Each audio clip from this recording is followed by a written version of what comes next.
ಬಿಜೆಪಿಯವರು ಈ ಧರ್ಮದ ಈ ತತ್ವದ ಈ ಸಿದ್ಧಾಂತದ ವಿರುದ್ಧ ಇದೆ. ಅವ್ರ ಜೊತೆ ಎಲ್ಲ ಸಂಬಂಧಗಳನ್ನು ಕಟ್ ಮಾಡೋಣ. ಅಲ್ಪಸಂಖ್ಯಾತರು ಇರ್ಬೋದು, ದಲಿತರು ಇರ್ಬೋದು, ಆದಿವಾಸಿ ಇರ್ಬೋದು, ನಮ್ಮ ರಾಷ್ಟ್ರದ ನಾಗರಿಕರಲ್ಲ ಅಂತ ಹೇಳ್ಬಿಡಿ. ಮತ್ತು ಯಾವ್ಯಾವ ದೇಶಗಳಿದೆ ಅಲ್ಲ, ಇಸ್ಲಾಮಿಕ್ ಕಂಟ್ರಿಗಳೆಲ್ಲ, ಅವ್ರ ಜೊತೆ ವ್ಯಾಪಾರ ಬಿಟ್ಬಿಡಿ. ಯಾಕೆ ಬೇಡ ಅಂದಿದ್ದಾರೆ? ಸೌದಿ ಅರೇಬಿಯಾ ರಾಜನ ದಬ್ಕೋತಾರೆ, ಮೈ ಫ್ರೆಂಡ್ ಮೈ ಬ್ರದರ್ ಅಂತ ಟ್ವೀಟ್ ಮಾಡ್ತಾರೆ. ಅವರಿಂದ ಅವ್ರದ್ದು ವ್ಯಾಪಾರ ಬೇಕು, ಕಚ್ಚಾ ತೈಲ ಬೇಕು, ಅವರಿಂದ ಪೆಟ್ರೋಲಿಯಂ ಬೇಕು, ಅವರಿಂದ ಯೂರಿಯಾ ಬೇಕು. ಇವರಿಗೆ ಸಾಮಾನ್ಯ ಪ್ರಜ್ಞೆ ಅನ್ನೋದಿಲ್ಲ. 90% ಬರೀ ಒಂದು 5% 8% ಕಾಶ್ಮೀರ್ನಲ್ಲಿ ಬೆಳೀತಾರೆ. ಅದು ಹೊರತುಪಡಿಸಿ ಎಲ್ಲನೂ ಅಫ್ಘಾನಿಸ್ತಾನಿಂದ ಬರೋದು, ಇರಾಕಿಂದ ಬರೋದು. ಅಂದರೆ ಇವ್ರು ಹಚ್ಚದ್ ನಿಲ್ಲಿಸ್ತಾರೆ. ಅವಾಗ 1947 ಆದ್ಮೇಲೆ ಕ್ಯಾಂಬೋಡಿಯಾ ವಾರು, ವಿಯೆಟ್ನಾಂ ವಾರ್ ಇದ್ದಾಗ ನೆಹರು ಅವ್ರಿಗೆ ಕರೆದಿದ್ರು ಮಧ್ಯಸ್ಥಿಕೆ ವಹಿಸ್ಲಿಕ್ಕೆ. ಆ ಗತ್ತಿತ್ತು ನಮಗೆ. ಈ ದಶಕದ ಅತ್ಯಂತ ದೊಡ್ಡ ಫ್ಲಾಪ್ ಯಾವ್ದು ಗೊತ್ತಾ? ಶತಕ ಅಂದರೆ RSSನ 100 ವರ್ಷದ ಇತಿಹಾಸ ಪಿಕ್ಚರ್ ಮಾಡಿದರು. ಅದ್ರ ಟೋಟಲ್ ಗಳಿಕೆ ಎಷ್ಟು ಗೊತ್ತಾ? 2,35,00,000 ರೂಪಾಯಿ. ಪಾಪ ಈ ಶಾಖದವ್ರು ಎಲ್ಲರೂ ಸುಮ್ಮನೆ ಹೋಗಿ ನೆಟ್ಟಿಗೆ ಕೂತ್ಕೊಂಡು ನೋಡ್ಕೊಂಡು ಬಂದಿದ್ರೆ 100 ಕೋಟಿ ಬರ್ತಾ ಇತ್ತಾ?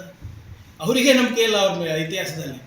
ಅದಕ್ಕೆ ಅವರಿಗೆ ಪಾಪ ದುರಂಧರ್ 2, ದುರಂಧರ್ 3, ದುರಂಧರ್ 4 ಅಂತದ್ದು ಬೇಕಾಗ್ತದೆ. ಇವಾಗ ವಾಟ್ಸಪ್ಪಲ್ಲಿ ಏನು ಕಾಣಿಸ್ತಾ ಇದ್ವಿ, ಇವಾಗ ಪಿಕ್ಚರ್ನಲ್ಲಿ ನೋಡ್ತಾ ಇದ್ವಿ ಅಷ್ಟೇ. ಈಗ ನಾನು ಇದು ಒಂದು ಸರಿ ಬೆಂಗಳೂರಿನಲ್ಲಿ ಕೂಡ ಒಂದು ಮೀಟಿಂಗ್ನಲ್ಲಿ ಹೇಳಿದ್ದೆ. ಬಿಜೆಪಿಯವರು ಈ ಧರ್ಮದ ಈ ತತ್ವದ ಈ ಸಿದ್ಧಾಂತದ ವಿರುದ್ಧ ಇದೆ. ಅವ್ರ ಜೊತೆ ಎಲ್ಲ ಸಂಬಂಧಗಳನ್ನು ಕಟ್ ಮಾಡೋಣ. ಈಗ ಸರ್ಕಾರದಲ್ಲಿ ನೀವಿದ್ದೀರಾ, ಪಾರ್ಲಿಮೆಂಟ್ನಲ್ಲಿ ನಿಮ್ಮ ಮೆಜಾರಿಟಿ ಇದೆ. ನೀವು ಹೇಳಿ, ಇಂಥ ಜನ ಅಲ್ಪಸಂಖ್ಯಾತರು ಇರ್ಬೋದು, ದಲಿತರು ಇರ್ಬೋದು, ಆದಿವಾಸಿ ಇರ್ಬೋದು, ನಮ್ಮ ರಾಷ್ಟ್ರದ ನಾಗರಿಕರಲ್ಲ ಅಂತ ಹೇಳ್ಬಿಡಿ. ಮತ್ತು ಯಾವ್ಯಾವ ದೇಶಗಳಿದೆ ಅಲ್ಲ, ಇಸ್ಲಾಮಿಕ್ ಕಂಟ್ರಿಗಳೆಲ್ಲ, ಅವ್ರ ಜೊತೆ ವ್ಯಾಪಾರ ಬಿಟ್ಬಿಡಿ. ಯಾಕೆ ಬೇಡ ಅಂದಿದ್ದಾರೆ? ಅಲ್ಲಿ ಹೋಗಿ ಅಲ್ಲಿ UAE ಮುಖ್ಯಸ್ಥರನ್ನ ದಬ್ಕೋತಾರೆ, ಸೌದಿ ಅರೇಬಿಯಾ ರಾಜನ ದಬ್ಕೋತಾರೆ, ಮೈ ಫ್ರೆಂಡ್ ಮೈ ಬ್ರದರ್ ಅಂತ ಟ್ವೀಟ್ ಮಾಡ್ತಾರೆ. ಅವರಿಂದ ಅವ್ರದ್ದು ವ್ಯಾಪಾರ ಬೇಕು, ಕಚ್ಚಾ ತೈಲ ಬೇಕು, ಅವರಿಂದ ಪೆಟ್ರೋಲಿಯಂ ಬೇಕು, ಅವರಿಂದ ಯೂರಿಯಾ ಬೇಕು. ಇವರಿಗೆ ಸಾಮಾನ್ಯ ಪ್ರಜ್ಞೆ ಅನ್ನೋದಿಲ್ಲ. ಈಗ LPG 70-80% ಎಲ್ಲಿಂದ ಬರ್ತಾ ಇರೋದು ಸರ್? ಈಗನ ಜನರಿಗೆ ಅರಿವಾಯ್ತಾ ಎಲ್ಲಿಂದ ಬರ್ತಾ ಇದೆ ಅಂತ? ಕ್ರೂಡ್ ಆಯಿಲ್ ಎಲ್ಲಿಂದ ಬರ್ತಾ ಇದೆ, ಇಂಧನ ಎಲ್ಲಿಂದ ಬರ್ತಾ ಇದೆ? ಇವರಿಗೆ ಸಾಮಾನ್ಯ ಪ್ರಜ್ಞೆನೂ ಇಲ್ಲ. ಸುಮ್ಮನೆ ಅವರು ಏನೋ ಮನ್ಸಿಗೆ ಬಂದಾಗ ಮಾತಾಡ್ಕೊಂಡು ಹೋಗ್ತಾರೆ. ಮೊನ್ನೆ ಇನ್ನೊಂದು ಫಂಕ್ಷನ್ನಲ್ಲಿ ಹೇಳ್ತಾ ಇದ್ದೇವೆ, ನಾವು ತಿಲಕ್ ಹಾಕೋತೀವಲ್ಲ, ಏನ್ರಿ ಅದಕ್ಕಂತಾರೆ? ಕುಂಕುಮ, ಕೇಸರಿ. ಕೇಸರಿ ಎದರಿಂದ ಮಾಡ್ತಾರೆ? ಕೇಸರಿಂದ. 90% ಕೇಸರಿ ಎಲ್ಲಿಂದ ಬರ್ತದೆ ಗೊತ್ತಾ? 90% ಬರೀ ಒಂದು 5% 8% ಕಾಶ್ಮೀರ್ನಲ್ಲಿ ಬೆಳೀತಾರೆ. ಅದು ಹೊರತುಪಡಿಸಿ ಎಲ್ಲನೂ ಅಫ್ಘಾನಿಸ್ತಾನಿಂದ ಬರೋದು, ಇರಾಕಿಂದ ಬರೋದು. ಅಂದರೆ ಇವ್ರು ಹಚ್ಚದ್ ನಿಲ್ಲಿಸ್ತಾರೆ. ಏನು ಸ್ವಲ್ಪ ಪ್ರಾಕ್ಟಿಕಲ್ ಇರಬೇಕು. ಇದೇ ನಿಮ್ಮ ಅಮಿತ್ ಶಾ ಅವ್ರ ಮಗ ಕರೋನಾ ಸಂದರ್ಭದಲ್ಲಿ IPL ಎಲ್ಲಿ ಆಡಿಸಿದ್ದು ಸರ್? ಲಂಡನ್ನಲ್ಲಿ ಆಡಿಸಿದ್ದ, ಅಮೆರಿಕನಲ್ಲಿ ಆಡಿಸಿದ್ದ, ಪ್ಯಾರಿಸ್ನಲ್ಲಿ ಆಡಿಸಿದ್ದ, ಎಲ್ಲಿ ಆಡಿಸಿದ್ದು? ದುಬೈ. ಅವಾಗೆಲ್ಲೋಗಿತ್ತಪ್ಪ ಇವ್ರದ್ದು ದೇಶ ಪ್ರೇಮ? ಅವಾಗೆಲ್ಲೋಗಿತ್ತು? ಸೊ ಈ ದ್ವಂದ್ವ ನೀತಿ, 2 ನಾಲ್ಗೆ ಏನಿದೆ ಇವ್ರದ್ದು, ಅವರಿಗೆ ಸಮರ್ಥನೆ ಮಾಡ್ಕೊಳಕ್ಕಾಗ್ತಾ ಇಲ್ಲ. ಈಗ ಮೊನ್ನೆ ನಮ್ಮ BJP ಕ್ಯಾಂಡಿಡೇಟ್ ದಾವಣಗೆರೆ ಅಷ್ಟೆಲ್ಲ ಇವರು ಇದು ಬ್ರದರ್ಸ್ ಬಜೆಟ್ಟು, ಇದು ಅಲ್ಪಸಂಖ್ಯಾತರು ಓಲೈಕೆ ಅಂತ ಹೇಳ್ಬಿಟ್ಟು ಪಾಪ ಯಾರೋ ಮೌಲ್ವಿ ಕರೆದಿ ಅವರಿಗೆ ಆಶೀರ್ವಾದ ಮಾಡಿ ಹೋಗಿಲ್ವಾ, ಕೊಟ್ಟೋಗಿಲ್ವಾ? ಅದು ಇವರೇ ಕರೆದಿದ್ರಂತಲ್ಲ ಅವ್ರ ಮನೆಗೆ. ಅವಾಗೇನಾಗಿತ್ತು? ಸೊ ಅದರಿಂದ ಇವೆಲ್ಲ ಸುಮ್ಮನೆ BJP ಅವರಿಗೆ ಲಾಜಿಕ್ ಅನ್ನೋದಿಲ್ಲ ರೀ. ಸುಮ್ಮನೆ ಇದು ವಾಟ್ಸಪ್ ಯೂನಿವರ್ಸಿಟಿನಲ್ಲಿ ಏನೇನು ಕಳಿಸ್ಕೊಡ್ತಾರೆ ಕೋರ್ಸ್ಗಳು, ಅದನ್ನು ಬಾಯ್ಪಾಟ್ ಮಾಡಿ ನಿಮ್ಮ ಮುಂದೆ ಹೇಳೋದು, ಅದನ್ನೇ ಅವರು ಸತ್ಯ ಅಂದ್ಕೊಂಡಿದ್ದಾರೆ. ಇವರಿಗೆ ಅದಕ್ಕೆ ಹೇಳ್ತಾ ಇರೋ ಇತಿಹಾಸನೇ ಗೊತ್ತಿಲ್ಲ ಇವ್ರಿಗೆ. ಅಂದರೆ ನೀವು as a nation, if you are playing peacemaker, ನೀವು ದಲ್ಲಾಳಿಗಳ. ಇರಾನು ಇವತ್ತು ಪಾಕಿಸ್ತಾನಿಗೆ ಧನ್ಯವಾದ ಹೇಳಿದೇನಾ? ಇಲ್ಲ. ಅಮೇರಿಕಾನು ಧನ್ಯವಾದ ಹೇಳಿದೆ ಪಾಕಿಸ್ತಾನಿಗೆ. ವಿಶ್ವಗುರು ಯಾರು ಬಂತೆ? ವಿಶ್ವಗುರು ವಿದ್ಯಾರ್ಥಿಗಳೇ ಇಲ್ಲ.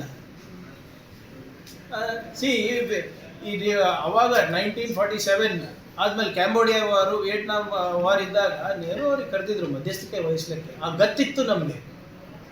ಇವಾಗ ಹೋದ ಬಾರಿ ನಿಮ್ಮದು 2001 ಇನ್ವೇಷನ್ ಆದಾಗ, ಇರಾಕ್ ಇನ್ವೇಷನ್, ಕುವೈಟ್ ಇನ್ವೇಷನ್ ಆದಾಗ, ಅವಾಗ ಇಂಡಿಯಾ ಕಂಡೆಮ್ ಮಾಡಿದ್ರು ಅಮೇರಿಕಾಗೆ. ಮೊನ್ನೆ ಕೂಡ ಅಫ್ಘಾನಿಸ್ತಾನದ್ದು ಮಾಡಿದಾಗ ಕಂಡೆಮ್ ಮಾಡಿದ್ರು. ಇವರೇನು ಯಾರೆಲ್ಲ ಹೋಗಿ ಬೆಂಜಮಿನ್ ಯಾರು ನೆತನ್ಯಾಹು ಅವ್ರಿಗೆ ಹೋಗಿ ತಪ್ಕೊಂಡು ಏನಾಯ್ತು? ನಮ್ಮ ದೇಶಕ್ಕೆ ಸಿಕ್ಕಿದೇನ್ರಿ? ಗೌರವನ ಸಿಕ್ತ ನಮಗೆ? ನಿಮ್ಮ ಆರ್ಥಿಕ ನೀತಿಯಿಂದ ಇವತ್ತು ನಿಮ್ಮ ಮನೆಯಲ್ಲಿ ಗ್ಯಾಸೂ ಇಲ್ಲ, ಅಲ್ಲಿ ನಾಲ್ಕಣಿ ಮರ್ಯಾದೆನೂ ಇಲ್ಲ. ಸಂದರ್ಭದಲ್ಲಿ ನಾವು ಯುದ್ಧ ತಡೆದು ಕೇಳಿ ಅವರಿಗೆ ಈ ಯುದ್ಧ ಯಾಕೆ ತಡೀಕ? ಮೋಹನ್ ಭಾಗವತ್ ಅವರೇ ಬಂದು ಹೇಳಿದ್ರಲ್ಲ, ಇಡೀ ವಿಶ್ವ ಭಾರತದ ಕಡೆ ನೋಡ್ತಾ ಇದೆ, ಇರಾನ್ದು, ಇಸ್ರೇಲು ಮತ್ತು ಅಮೆರಿಕ ವಾರ್ ನಿಲ್ಲಿಸ್ಬೋದು ಅಂತ. ಮತ್ತೆ ಯಾಕೆ ನಿಲ್ಲಿಸ್ತಾ ಇಲ್ಲಪ್ಪ? 22 ಹಡಗುಗಳನ್ನ ಬಿಡಿಸ್ತೀನಿ ಅಂತ ಹೇಳಿದವರು 2 ಬಂತು, ಒಂದು ಚೈನಾಗೆ ಹೋಗ್ಬಿಡ್ತಲ್ಲ. ಎಲ್ಲಿದ್ದಾರೆ ಇವರೆಲ್ಲರೂ? ಮತ್ತೆ ನಿಜ ಅಂತೆ, ಅದ್ಯಾವುದೋ ಹೊಸದು ಬಂದಿದೆ ಅಲ್ರಿ, ಅದು ದುರಂಧರ್ 1 and 2 ನಿಜ ಅಂತೆ. ಆ ಪಿಕ್ಚರ್ ಸ್ಟಾರ್ಟಿಂಗ್ನಲ್ಲಿ ಡಿಸ್ಕ್ಲೇಮರ್ ಹಾಕ್ತಾರಲ್ಲ, this is work of fiction ಅಂತ, ಅದನ್ನು ನೋಡಿಲ್ವಾ? ನನಗೆ ಬೇಜಾರೇನಾಯಿತು ಅಂದರೆ, ಈ ದುರಂಧರ್ ಏನು 1000 ಕೋಟಿ ಮಾಡಿದೆ ಮತ್ತು ಬೇರೆ ಯಾವುದೋ ಒಂದು ಕಾಶ್ಮೀರ್ ಫೈಲ್ಸ್ ಒಂದು 300 ಕೋಟಿ ಮಾಡಿದೆ ಅಂತ. ಪ್ರಧಾನಮಂತ್ರಿ ಅವ್ರದ್ದು ಒಂದು ಪಿಕ್ಚರ್ ಬಂತು, ಪಾಪ ಈ ನಮ್ಮ BJP MLA ಗಳು ಹೋಗಿ ನೋಡ್ಕೊಂಡು ಬಂದಿಲ್ಲ ನೋಡಿ. ಅವ್ರದ್ದೇ ಒಂದು ಸ್ವಂತ ಜೀವನ ಚರಿತ್ರೆ ಬಂದಿತ್ತಲ್ಲ. ಅದಾದಮೇಲೆ ಶತಕ್ ಅಂತ ಒಂದು ಬಂತು 3 weeks ಬ್ಯಾಕ್. ಈ ದಶಕದ ಅತ್ಯಂತ ದೊಡ್ಡ ಫ್ಲಾಪ್ ಯಾವ್ದು ಗೊತ್ತಾ? ಶತಕ್ ಅಂದರೆ RSSನ 100 ವರ್ಷದ ಇತಿಹಾಸ ಪಿಕ್ಚರ್ ಮಾಡಿದರು. ಅದ್ರ ಟೋಟಲ್ ಗಳಿಕೆ ಎಷ್ಟು ಗೊತ್ತಾ? 2,35,00,000 ರೂಪಾಯಿ. ಪಾಪ ಈ ಶಾಖದವ್ರು ಎಲ್ಲರೂ ಸುಮ್ಮನೆ ಹೋಗಿ ನೆಟ್ಟಿಗೆ ಕೂತ್ಕೊಂಡು ನೋಡ್ಕೊಂಡು ಬಂದಿದ್ರೆ 100 ಕೋಟಿ ಬರ್ತಾಯಿತ್ತಾ? ಅವರಿಗೆ ನಂಬಿಕೆ ಇಲ್ಲ ಅವ್ರ ಇತಿಹಾಸದಲ್ಲಿ. ಅದಕ್ಕೆ ಅವರಿಗೆ ಪಾಪ ದುರಂಧರ್ 2, ದುರಂಧರ್ 3, ದುರಂಧರ್ 4 ಅಂತದ್ದು ಬೇಕಾಗ್ತದೆ. ಇವಾಗ ವಾಟ್ಸಪ್ಪಲ್ಲಿ ಏನು ಕಾಣಿಸ್ತಾ ಇದ್ವಿ, ಇವಾಗ ಪಿಕ್ಚರ್ನಲ್ಲಿ ನೋಡ್ತಾ ಇದ್ವಿ ಅಷ್ಟೇ.